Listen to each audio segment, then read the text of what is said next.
já ouviu pessoas reclamando que a igreja adventista mudou? Sim, é claro que tem muita gente saudosista embarcando nesse discurso. Por outro lado, há aspectos que não podem ser ignorados. De fato, vivemos uma crise de identidade visível na música, na pregação, no estilo de vida e na compreensão de muitas doutrinas. Você já se perguntou sobre como será a igreja daqui a alguns anos? É hora de retomar nosso papel de remanescente.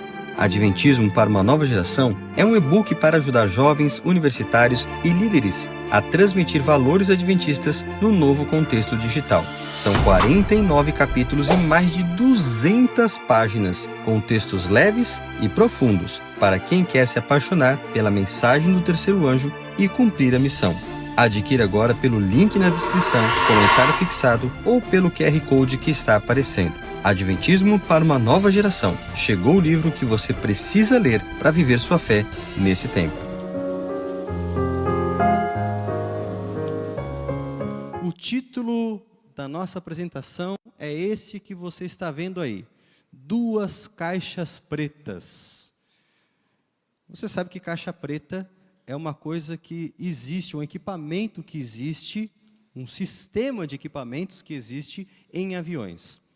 Eu fiquei sabendo, pesquisando um pouquinho mais sobre o assunto, que a caixa preta, ela não é preta. Você sabia disso? Eu não sabia, eu descobri. A caixa preta, na verdade, ela é laranja. Por uma razão muito especial, porque quando eles precisam localizá-la, em caso de acidente, é mais fácil devido a essa cor chamativa, no meio de uma selva, no meio de um lugar inóspito, ou no meio de destroços, você localizá-la. Mas ela, basicamente, eu anotei aqui para não me esquecer, ela contém 2 equipamentos muito importantes. Um deles é responsável por gravar os dados do voo, toda a comunicação, todas as referências do voo. E o segundo deles grava a comunicação da cabine. Então, reunindo essas informações, é que eles podem avaliar, no caso de uma fatalidade, o que realmente aconteceu. Quando a gente fala de caixa preta, portanto, a gente está falando de um recipiente, de um equipamento que reúne informações que são importantes.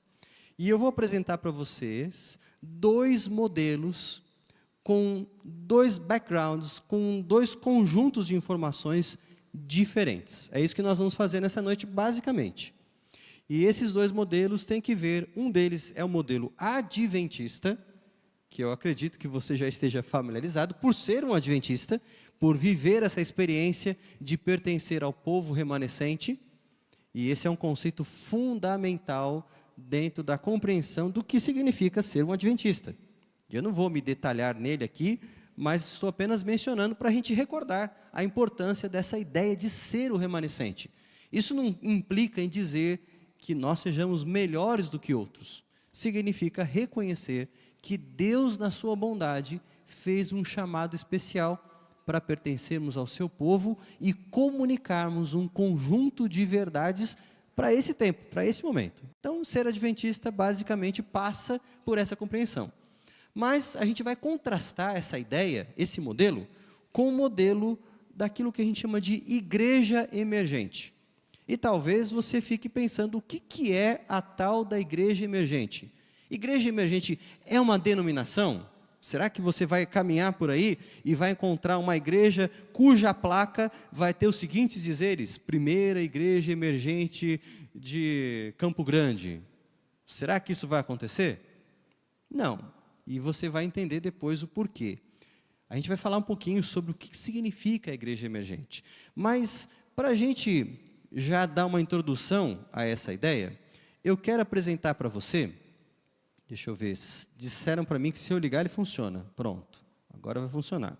Eu quero apresentar para você, de uma forma assim, muito singela, uma história que vai nos ajudar, vai nos encaminhar para aquilo que a gente vai trabalhar nessa noite. Então, essa é a história do problema do feijão. A história do problema do feijão é assim. Quando eu me casei com a minha esposa, nós tínhamos ali uma rotina muito puxada, porque nós 2 trabalhávamos na educação adventista. Eu fui capelão por muitos anos, antes de assumir distritos. E a gente procurava dividir todas as coisas em casa. E um dia, a minha esposa sabia que eu já tinha morado sozinho, que eu tinha experiência em fazer comida. Ela falou assim, faz o feijão? Eu falei, faço. E eu fiz o feijão. Mas isso deu um problema muito grande. Porque na cabeça da minha esposa, fazer o feijão era uma coisa. E na minha cabeça, era outra coisa.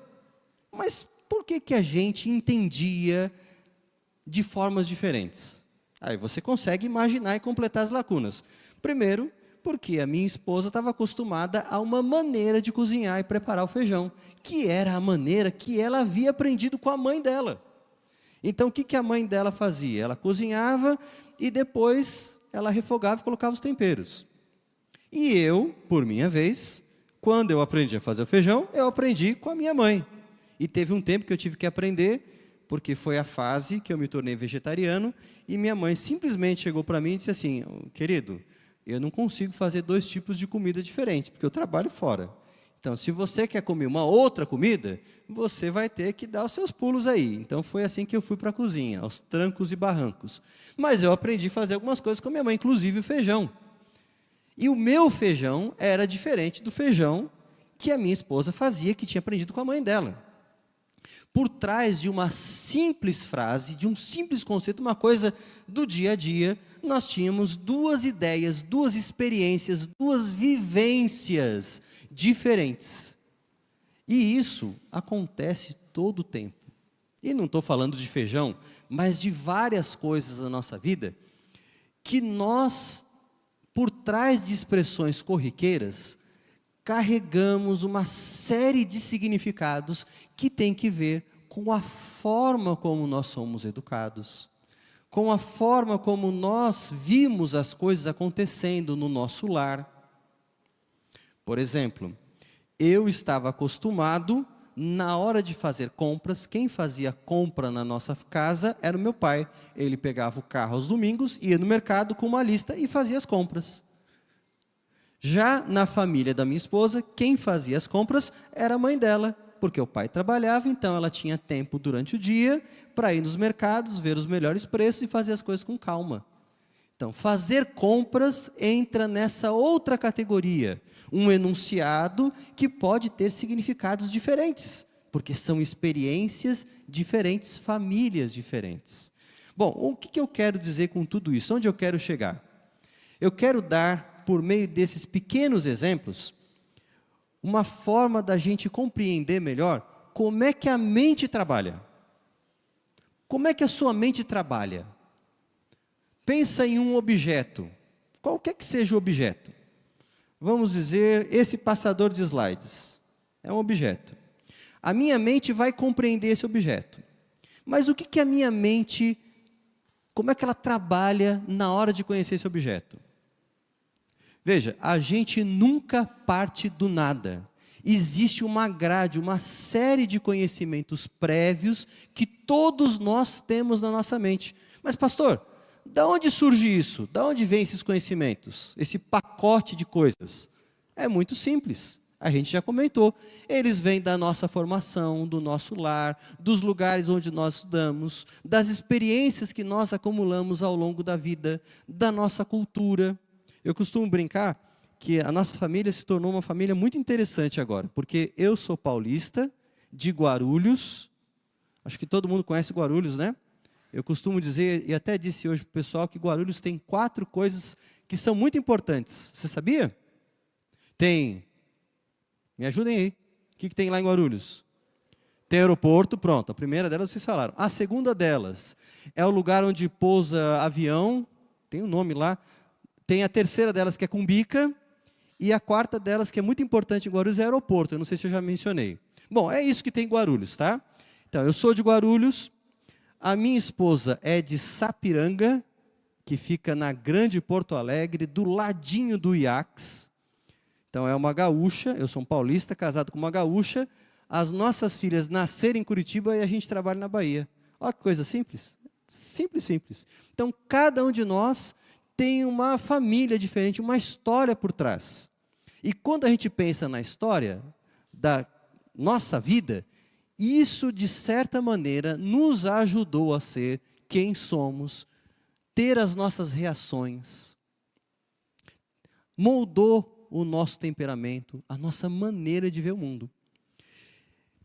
E por causa disso, quando nós vamos conhecer alguma coisa, qualquer objeto, seja uma matéria nova na faculdade, seja um emprego novo, seja um conceito que você está sendo apresentado por meio de um livro, você nunca recebe essas coisas de maneira neutra. Sempre as suas experiências, o seu conhecimento prévio vai modificar, vai filtrar, vai interferir nesse conhecimento.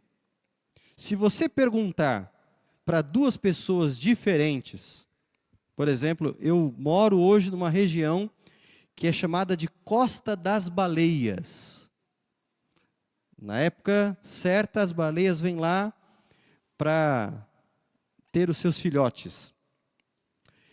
E é interessante porque se você perguntar para um biólogo o que ele pode dizer sobre uma baleia, ele tem algum conceito sobre a baleia. Ele vai explicar o que é uma baleia. Se você perguntar para um artista plástico o que é uma baleia, ele vai dizer a mesma coisa? Não, são pessoas com visões diferentes. Se você perguntar para uma pessoa que mora naquela região e que já viu outras vezes aparições de baleias, ele tem uma experiência com aquele animal. Se você perguntar para um turista, que nem brasileiro é, o que ele acha daquele animal, vai ter um outro tipo de contato, uma outra definição. Então, as nossas experiências, elas interferem na forma como a gente vai conhecer as coisas. Não existe, portanto, conhecimento neutro. Ninguém é neutro. Ninguém é isento. E talvez a melhor demonstração disso tenha sido as últimas eleições. Mas calma lá que eu não vou tratar disso. Estou apenas citando como exemplo. E para não particularizar isso, deixa eu ser mais específico. Nos Estados Unidos, em 2016, você sabe qual foi a palavra mais usada? Todo ano eles fazem um ranking para descobrir a palavra mais usada nos meios de comunicação e pelas pessoas em geral. O termo que é mais procurado nos dicionários eletrônicos. E a palavra que foi mais usada foi o conceito de post-truth, ou pós-verdade. O que é esse conceito? É a ideia de que você pode aceitar qualquer coisa como verdade, independente dos fatos, desde que aquilo concorde com a sua ideologia previamente. E eu não estou falando só de política, não estou me restringindo a isso, porque se você parar para pensar, isso define já a maior parte das conversas que a gente vê em internet. Já percebeu que as pessoas na internet, elas têm mais ou menos um diálogo de surdos? Elas não estão conversando. As pessoas, elas já acreditam previamente uma coisa, e o grupo que já acredita naquela visão, comenta sobre aquilo. O outro grupo, que não acredita, critica. E eles não se conversam, um não ouve o outro, porque eles já têm bem definido o que cada um acredita, independente de argumentação. Esse é o conceito de pós-verdade. As pessoas previamente já aceitaram alguma coisa como verdadeiro e elas estão blindadas à argumentação e fatos. Bom, mas vamos dar nome aos bois? Eu falei para você que a nossa mente ela tem um conjunto de ideias prévias sobre as coisas. Especialmente, a gente acredita algumas coisas sobre Deus, sobre o mundo, sobre a natureza do homem, e uma série de outros assuntos que são básicos. A gente chama isso de pressuposição. Todo mundo carrega uma série de pressuposições. E quando a gente fala de Bíblia, de interpretação da palavra de Deus, de como a gente compreende aquilo que Deus deixou para nós, a gente também tem que levar em conta pressuposições. Algumas pessoas falam assim, pastor, mas a Bíblia a gente não tem que interpretar, a gente tem que ler. Mas sabia que toda vez que você está lendo alguma coisa, automaticamente você está interpretando. Não dá para você separar leitura de interpretação. É claro que existem interpretações que fazem jus ao texto. E existem interpretações que, na verdade, partem mais da ideia e de conceitos prévios do que estão relacionadas à natureza do texto. A mesma forma, a gente interpreta quase todas as coisas. Por exemplo, eu tenho certeza que a maneira como eu falo aqui na frente, ela é recebida por cada um de vocês de forma diferente. Por causa da idade, por causa do grau de escolaridade, o grau de familiaridade com o assunto, o grau de interesse. Vários fatores vão determinar o quanto você vai aceitar, o quanto você vai concordar, o quanto você vai assimilar, o quanto você vai filtrar, e isso para tudo na vida. Mas quando a gente fala de teologia, ao longo da história da teologia, e eu não vou me estender muito nesse tópico, mas eu tenho certeza que se você já leu o livro Grande Conflito, e eu tenho certeza, eu não vou nem perguntar aqui, porque se a gente tem um grande número de adventistas aqui, eu tenho certeza que praticamente todos já leram. Mas se você não leu, faça o favor, viu? Se você já leu o Grande Conflito, você sabe que ao longo da história da igreja cristã, houve uma mistura.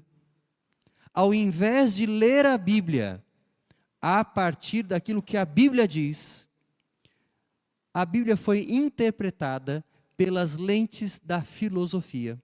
Então a gente costuma dizer que tudo o que surgiu na Idade Média foi por causa dessa assimilação. Foi por causa dessa importação. O que foi importado?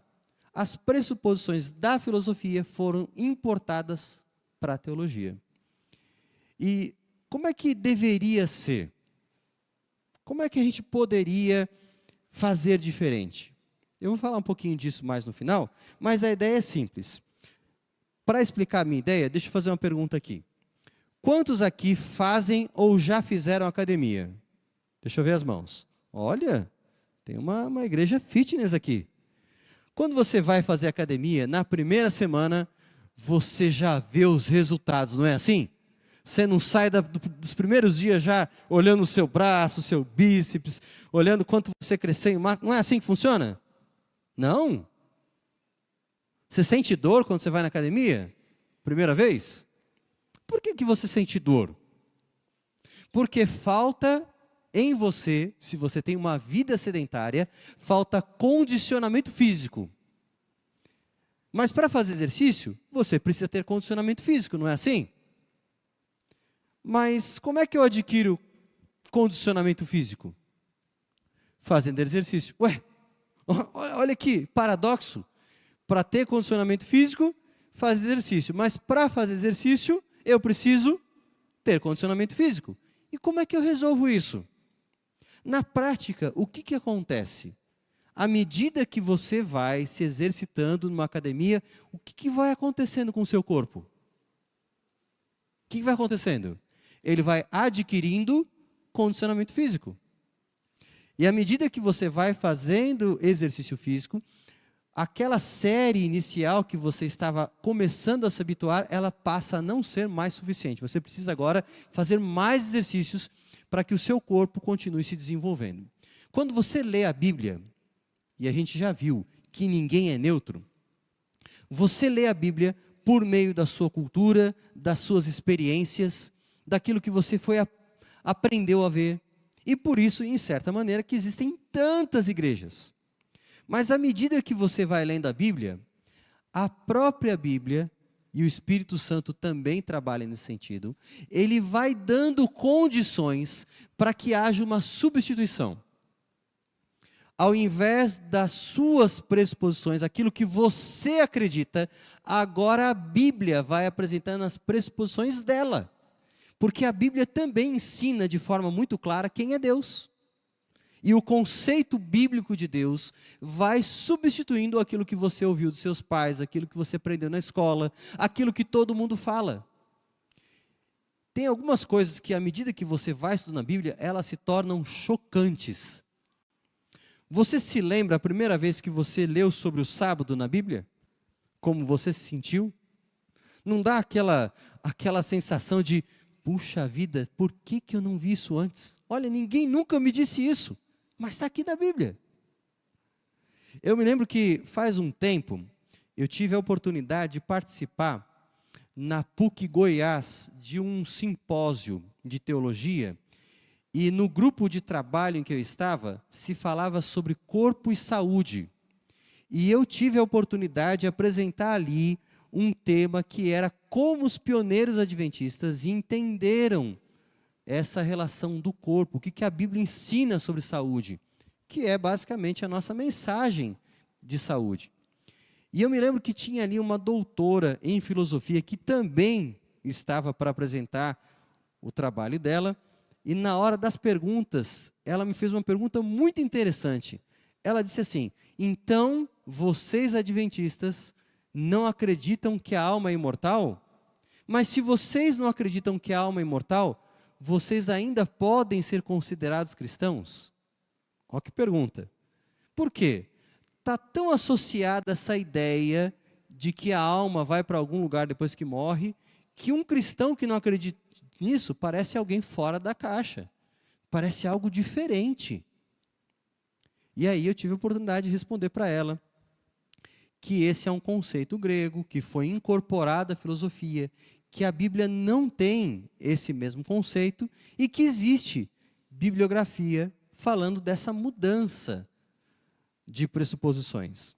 Então, a própria Bíblia, quando ela é lida com seriedade, quando ela é estudada a fundo, sobre a orientação do Espírito Santo, ela vai reposicionando os conceitos que nós temos. Ela vai nos ensinando a tirar as nossas ideias prévias e substituí-las por aquilo que realmente Deus quer que a gente saiba. Esse é um processo. Esse processo, ele requer que eu me exponha à palavra de Deus. Não dá para pegar a Bíblia e colocar assim por osmose, passar perto dela, deixar aberto no Salmo 91 e esperar que alguma mudança aconteça. A Bíblia tem que ser estudada, compreendida. Aí sim ela vai ser um agente de mudança na minha mentalidade. Mas não foi sempre assim na história da teologia. Muitas igrejas continuam se norteando pela sua tradição, pela sua experiência, por algum tipo de influência de ideologias ou de propostas filosóficas. Tanto é que você tem aí teologias que são feministas, você tem teologias gays. Essa semana mesmo morreu Gustavo Gutierrez, o pai da teologia da libertação aqui na América do Sul. Então, existem tantas teologias porque elas não partem só da Bíblia. A própria Igreja Católica, oficialmente, ela admite algumas fontes para fazer a sua teologia. Uma delas é as Escrituras. Mas as Escrituras são compreendidas à luz da segunda, que é a tradição.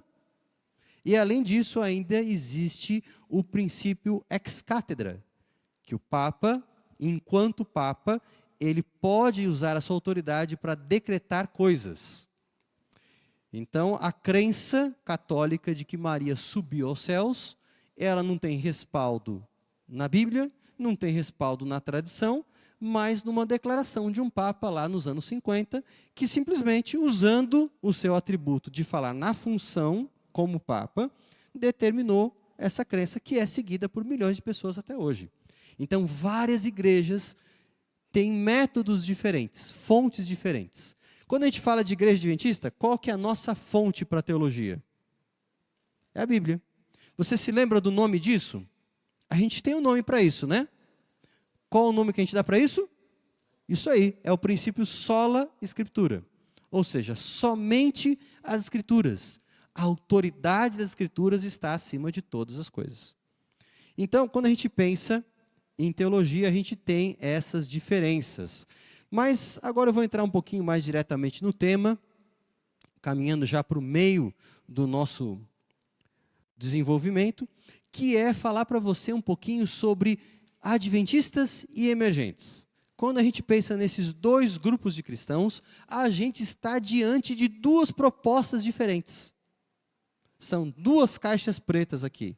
São dois tipos de pressuposições completamente diferentes, dois mundos diferentes. Mas, antes de comparar essas pressuposições, antes da gente procurar entender o que realmente os dois grupos pensam, eu preciso falar um pouquinho sobre eles. O que são as chamadas igrejas emergentes? Igreja emergente hoje se tornou uma espécie de guarda-chuva para algumas igrejas, um grupo de igrejas geralmente independentes, que procuram alcançar pessoas dentro da pós-modernidade. Como é que surgiu essa questão das igrejas emergentes? A história é um pouco longa, mas eu vou resumi-la para você. Na década de 70, nos Estados Unidos, aconteceu um movimento muito importante, as chamadas mega-igrejas. E até hoje existem mega-igrejas. Igrejas que são construídas para 5, 7, 10, 15 mil pessoas, uma igreja só, que tem toda uma estrutura muito grande, com muitos funcionários para atender tanta gente. Tem vários cultos durante os dias. E algumas dessas igrejas se tornaram praticamente mini-denominações, onde você tem um pastor sênior, um pastor presidente, que fica ali durante muitos anos e que acaba contratando e formando outros jovens pastores que vão ajudando. Pois é, dentro dessa realidade, 20 anos depois, lá pela década de 90, alguns dos pastores de jovens dessas mega igrejas perceberam uma lacuna. Mas que lacuna? Perceberam que especialmente os jovens representantes da chamada geração X não estavam mais frequentando a igreja. E amanhã eu vou falar um pouquinho, na parte da manhã, sobre essa questão generacional. Mas existem algumas nomenclaturas, especialmente no contexto norte-americano, quando a gente fala de geração. Em geral, geração X são indivíduos que nasceram entre os anos 60 e os anos 80. Sabendo agora disso, de posse dessa informação, deixa eu perguntar, quantos aqui se identificariam como geração X, ou seja, que nasceram entre os anos 60 e os anos 80? Olha só, tem muito X aqui, hein? Aí a próxima geração, que é a chamada geração Y. Aí você vai dizer assim, mas aí é brincadeira, né? X, Y. Mas calma lá, tem uma explicação. Esse X, ele foi dado, esse nome, em homenagem a uma das pessoas mais representativas dessa geração, que é o Malcolm X, um ativista do movimento em favor das pessoas negras. Mas a geração Y, ela tem uma outra razão por ter esse nome. São pessoas que, em relação à geração X, eram mais jovens, e você sabe, da palavra inglesa young, jovem, surgiu o Y. E esses aí são indivíduos que nasceram, por consenso, entre o comecinho da década de 80, 81, 82, até 2000. Então, só para a gente se situar agora. Já vimos os X, quantos aqui são da geração Y? Ok, eu vou deixar a minha mãozinha levantada. Nós estamos juntos, viu, pastor? Eu nasci em 81, então, ainda, no limite, mas estou dentro da geração X. Olha isso, Y. Então, naquela época, a preocupação não era a geração Y, mesmo porque a geração Y era um conceito ainda novo. Ele surge na literatura em 92, numa publicação especializada. O que se falava era a geração X. Por que a geração X não está indo para a igreja? E um camarada chamado Doug Petrie, é interessante, né? Doug, deve ser gente boa com esse nome. Ele foi, então, o precursor de reunir jovens pastores e formar uma rede deles, com eles, para tentar alcançar essa geração.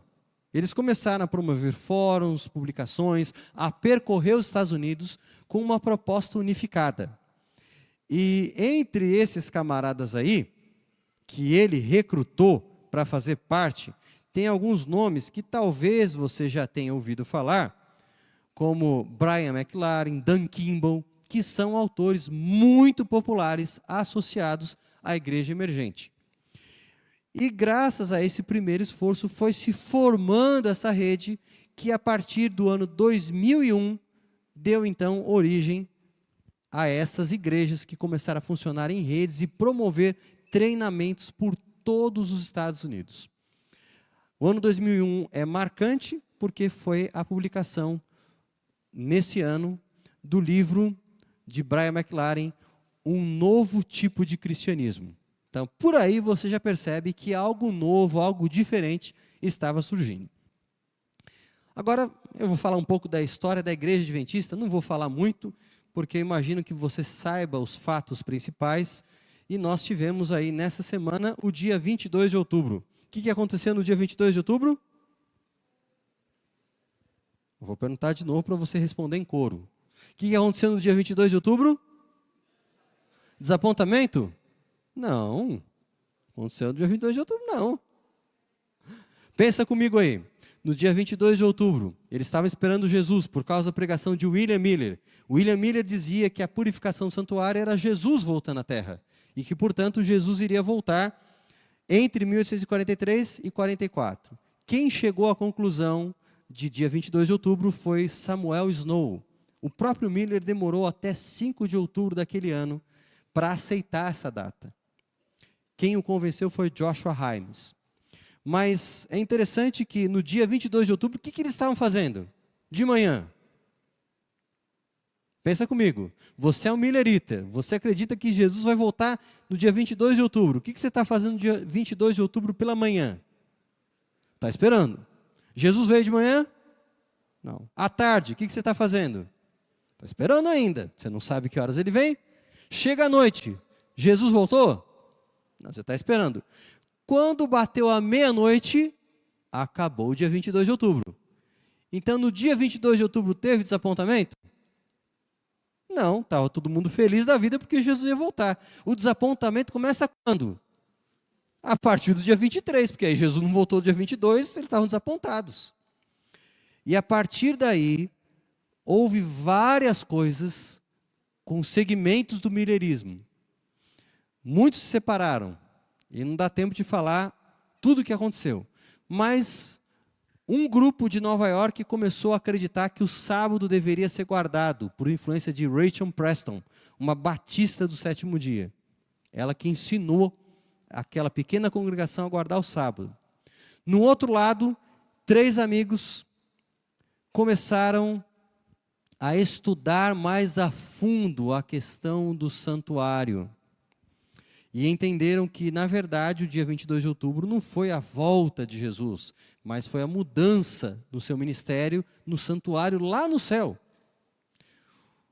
Ao mesmo tempo, uma jovem, Ellen Harmon, começou a ter visões, e a sua primeira visão foi a visão do caminho estreito para encorajar o povo, para dizer que um dia eles iam passar por longas tribulações, mas iriam para o céu. E aí, no meio de tudo isso, tinha um cidadão chamado Joseph Bates. Bates aceitou o sábado, que aquele grupo de Nova York pregava. Depois, Bates foi visitar os 3 amigos, sendo que um deles, Cruzier, foi o primeiro a escrever detalhadamente sobre o santuário, e ele aceitou a verdade do santuário. Depois, o Bates visitou o casal White, agora já estavam casados, aceitou o dom profético de Ellen White e ainda ensinou o casal sobre o sábado. Então, Bates foi a grande cola que foi juntando tudo. Em algum momento, Bates já estava guardando o sábado, ele já era temperante, ele já acreditava no dom profético de Ellen White e ele acreditava na mensagem do santuário.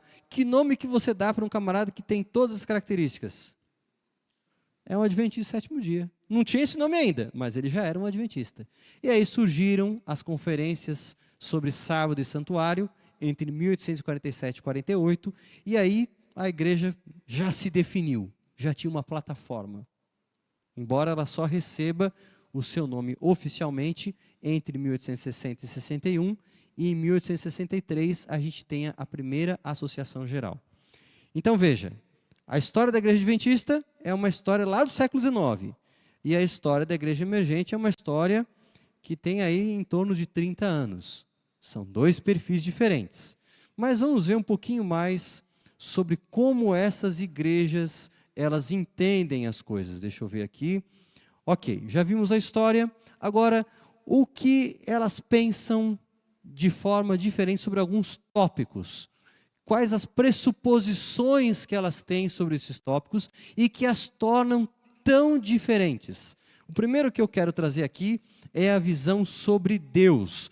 Como a igreja emergente entende Deus? Quem é Deus para eles? Em muitos aspectos vão convergir com a maior parte dos cristãos, mas eu quero destacar aqui algumas diferenças, até para a gente entender esses pontos de forma mais abrangente.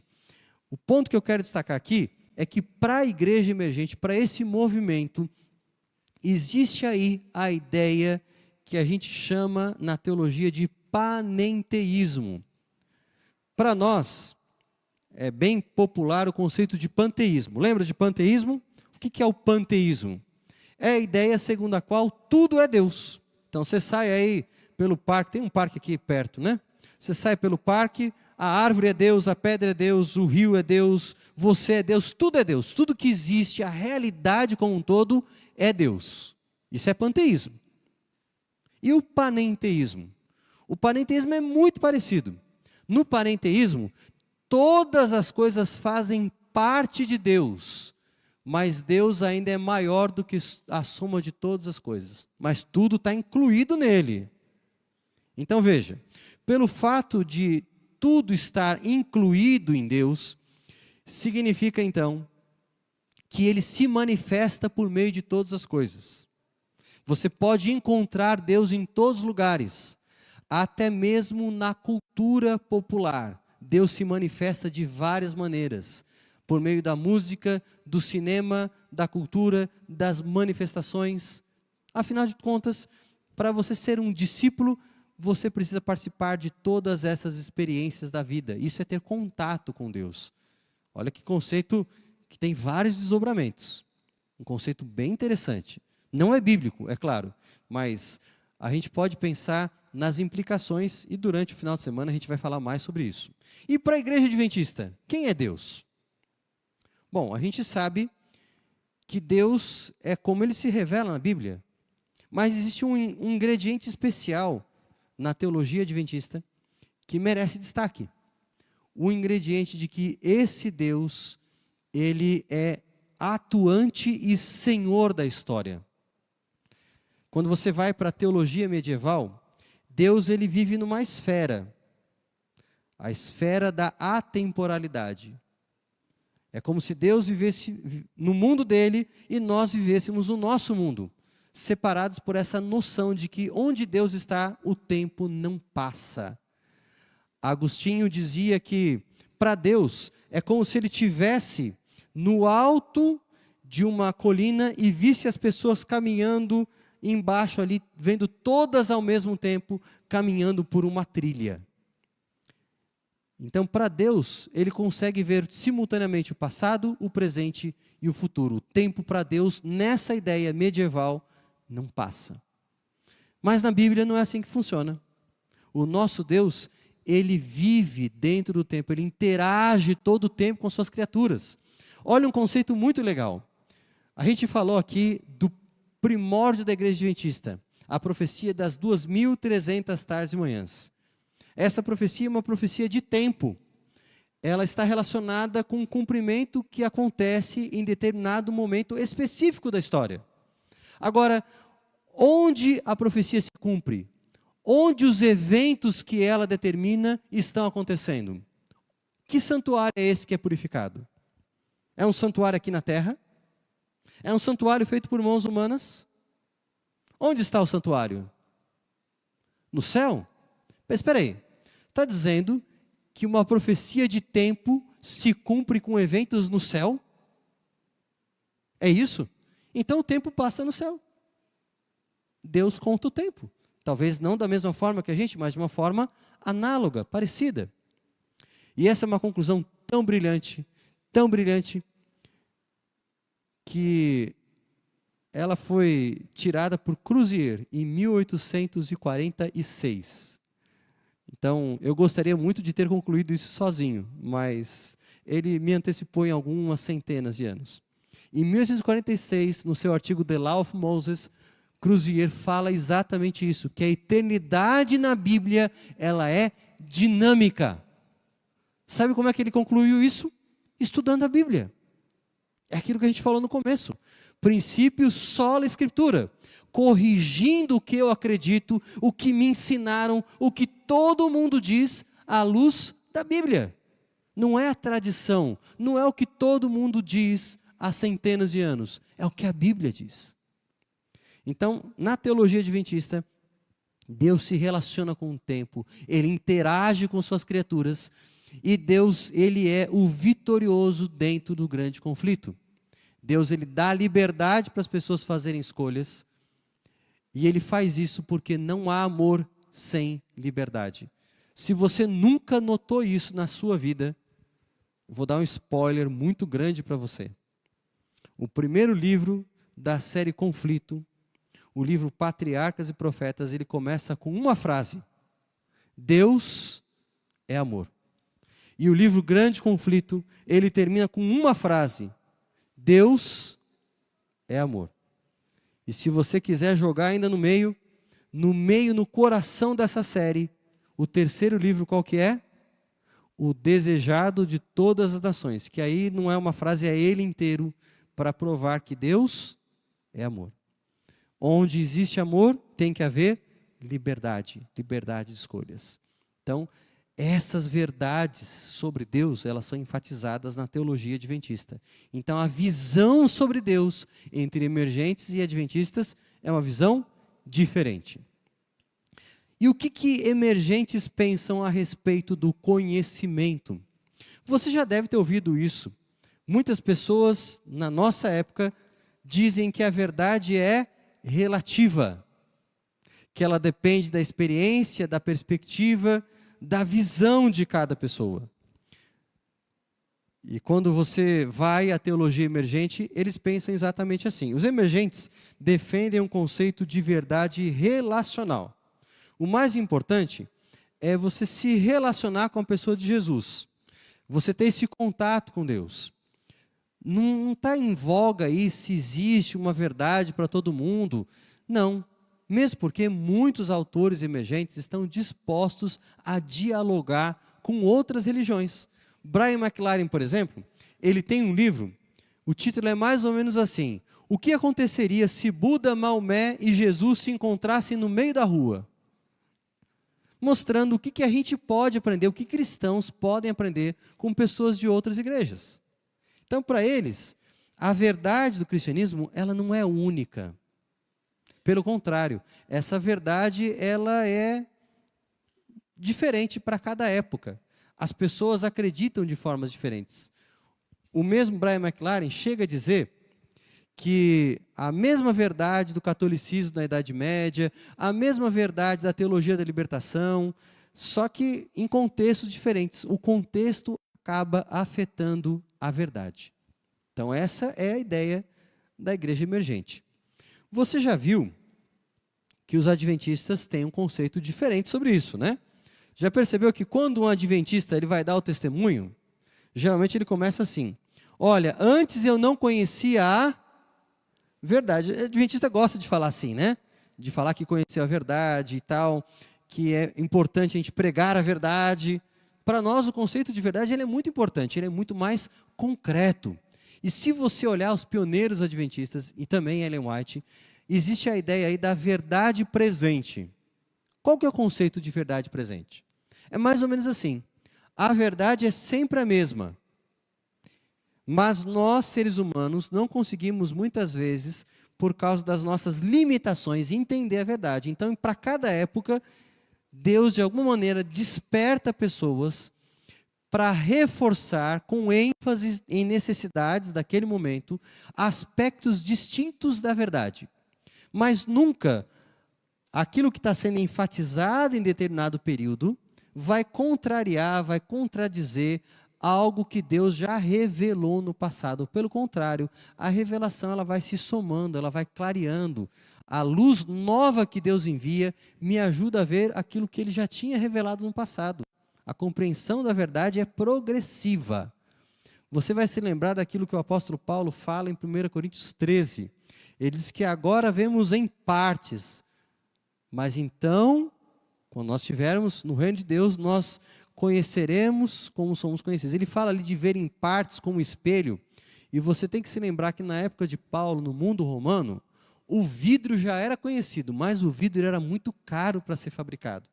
Então as pessoas não usavam espelho de vidro, elas usavam espelho de latão polido. E claro, ele reflete? Reflete, mas não com a mesma exatidão que a gente tem no vidro. O que ele está dizendo, por analogia, é que o conhecimento que nós temos, ele é suficiente, mas ele é parcial.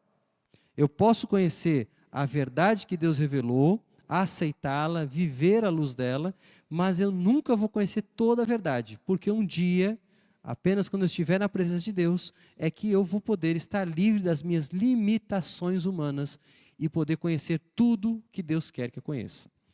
Lá em Deuteronômio tem um verso que a gente lembra pela metade. Deuteronômio 29, 29. Você lembra dele?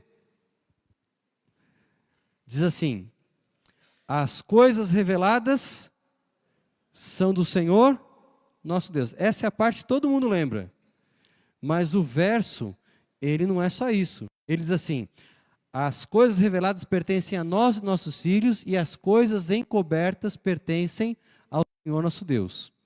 Então, olha que interessante, as coisas reveladas, aquilo que Deus revelou que é suficiente para a nossa salvação, é isso que nós temos que nos apropriar. As coisas encobertas que Deus não revelou, que Ele julgou que não eram necessárias para nós agora, a gente não precisa delas nesse momento.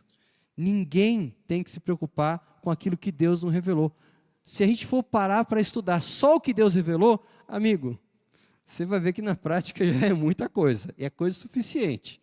Dá para você gastar uma vida estudando o que Deus revelou. Então, você não deve se preocupar aí com aquilo que Deus achou por bem ainda não revelar. Então, nós temos essa diferença aí entre conhecimento. Para os emergentes, a verdade é relativa. Até mesmo o cristianismo pode ser equiparado com outras expressões religiosas. Para a igreja adventista, não. O cristianismo é a verdade. E para cada época, Deus tem ênfases diferentes por causa da nossa limitação humana. E nós estamos numa época em que existe um pacote de verdades, a verdade presente que tem que ser proclamada para todas as pessoas. É verdade para quem está aqui em Campo Grande, mas é verdade para quem está lá na Bahia, é verdade para quem está nos Estados Unidos, mas é verdade para quem está na Índia. É a verdade de Deus para esse tempo, para todos os seres humanos. Todos precisam acreditar, porque faz parte do plano de Deus. Quero já me encaminhando aqui por nossa conclusão, falando para você sobre a questão da revelação. Para entender um pouquinho mais do mundo pós-moderno, autores da igreja emergente se apoiaram em teólogos neo-ortodoxos, teólogos liberais, e, portanto, eles têm uma visão restrita da limitação. Eles empregam muitas vezes aquilo que a gente chama de método histórico crítico de estudo da Bíblia. Dentro desse método, a verdade de Deus ela é entendida como produto de uma cultura. Por que que os discípulos escreveram da forma como escreveram? Por que que os profetas no passado deixaram a mensagem como está registrada? Porque era parte da cultura deles. Eles tiveram um encontro com Deus e expressaram esse encontro emocional. Não é um encontro propositivo, racional, revelando conhecimento. Não, é apenas um encontro emocional. Eles expressam esse encontro emocional por meio da sua cultura. Ah, então quer dizer que o mundo foi criado em 7 dias? Não, isso era apenas a crença deles naquela época. É como eles entendiam o mundo. Eles só queriam dizer que existe um Deus que cuida da vida. Mas a forma como eles encontraram para expressar isso é através do mito, o termo forte, o mito da criação. Então a teologia liberal ela vai por essa linha. E os emergentes também, em muitos casos, eles acabam adotando essa mesma postura. Nós adventistas nos alinhamos com algumas restrições àquilo que a gente chama de fundamentalismo. E calma lá. Fundamentalismo hoje é um termo muito mal empregado, muito mal usado e distorcido. O fundamentalismo é, na verdade, um movimento que surge entre 1910 e 1920 nos Estados Unidos como reação à teologia liberal. Eles queriam defender os fundamentos da Bíblia. Dizer que Jesus realmente fez milagres, que ele realmente nasceu da Virgem, que a Bíblia é inspirada, e esse tipo de coisa assim. Então, o fundamentalismo, ele é uma defesa da posição tradicional da igreja. Talvez o ponto focal que a igreja adventista tenha alguma divergência com esse pensamento é a visão um tanto quanto estrita de revelação e inspiração. Autores fundamentalistas defendem a chamada inspiração verbal, que Deus ditou as palavras. E a gente entende que a inspiração ela é dinâmica. Deus conduziu o processo, ele orientou os profetas, mas eles também se expressaram com suas palavras, de acordo com as suas experiências. E por isso que você tem aí vários gêneros literários na Bíblia. Você tem o apóstolo Paulo, que era um homem extremamente culto, então ele escreve de uma forma culta. Você tem João. João, ele comete erros gramaticais, o texto está aí, ele prova que tem erros gramaticais, é um outro estilo literário. Você não vai comparar a forma como Amós, o boiadeiro, escreve com aquilo que Isaías escreveu. Isaías tem um dos hebraicos mais polidos. São autores diferentes, com formações diferentes, que dentro das suas individualidades tiveram liberdade para se expressar, sendo conduzidos no processo por um Deus que queria se revelar ao seu povo. Então, a visão adventista sobre as Escrituras, ela engrandece o texto, ela o coloca no seu devido lugar como, de fato, a palavra de Deus. Então, aí temos mais uma divergência entre adventistas e emergentes. Nós vimos aí 3 conceitos. Vimos aí o conceito sobre Deus, sobre conhecimento e sobre revelação. A gente poderia falar de outros, e no final de semana a gente vai ver outros. Mas, basicamente, a gente pode concluir que, diante dessas divergências que não são simples, são fundamentais, a gente tem aí 2 rotas diferentes. 2 movimentos que caminham para lugares diferentes, que partem de pontos diferentes e têm caminhos distintos. Não dá, portanto, para a gente igualar essas propostas ou pensar em fazer uma justaposição de uma com outra. Elas são, de fato, muito diferentes. E durante esse fim de semana, a gente vai conversar um pouquinho mais para que a gente entenda que o grande plano de Deus é que nós sejamos adventistas que cantem, que se expressem, que se vistam, que pensem como adventistas. Esse é o grande plano de Deus para nós. Quando nós formos coerentes com todo o conhecimento, com toda a revelação, com tudo aquilo que Deus nos legou, nós seremos um povo abençoado, próspero e que cumprirá aquilo que efetivamente Deus tem para nós. O nosso desafio é esse. Nós não precisamos copiar ou assimilar ou importar modelos de outras igrejas, mas nós precisamos entender aquilo que Deus tem para nós. Sabe que uma das coisas mais tristes que me aconteceu quando eu morava em Maringá foi uma vez que eu precisei ir ao médico, estava com uma dor muito forte na lombar, e aí o médico fez alguns exames, olhou para mim, e sabe o que ele me disse? Ele me disse assim, olha, esse seu problema aí, ele se agravou por falta de exercício físico. Aí eu fiquei com a cara no chão, porque imagina, eu, pastor adventista, conhecedor da palavra, sabendo que existem 8 remédios na natureza, e um deles justamente é o quê? Fazer exercício físico. Eu preciso ir no médico para ouvir isso? Não, Deus já revelou para mim, e se eu fosse obediente, eu não teria que ir no médico e ter os problemas que eu estava enfrentando. E isso é para tudo na vida. Se você obedece o plano de Deus, você é feliz. Se você obedece o plano de Deus, você é abençoado. Você não precisa ficar quebrando a cabeça. O que a gente vai fazer agora? Deus já disse o que tem que fazer. Nosso esforço não é para achar solução nova. O nosso esforço é para obedecer. Pedir, Senhor, me ajuda a ser obediente. Senhor, Me ensina a abrir mão daquilo que eu acredito e a praticar aquilo que o Senhor quer que eu acredite. Querido Deus, nós estamos aqui nesse final de semana para entender um pouquinho mais a razão de nós sermos diferentes, para entender o Teu plano e como nós podemos praticá-lo. Ajuda-nos, Senhor, a abrir mão, quem sabe, das nossas ideias, experiências e pensar naquilo que o Senhor revelou, em qual é a Tua vontade para a nossa vida, para a vida da nossa família e da nossa igreja.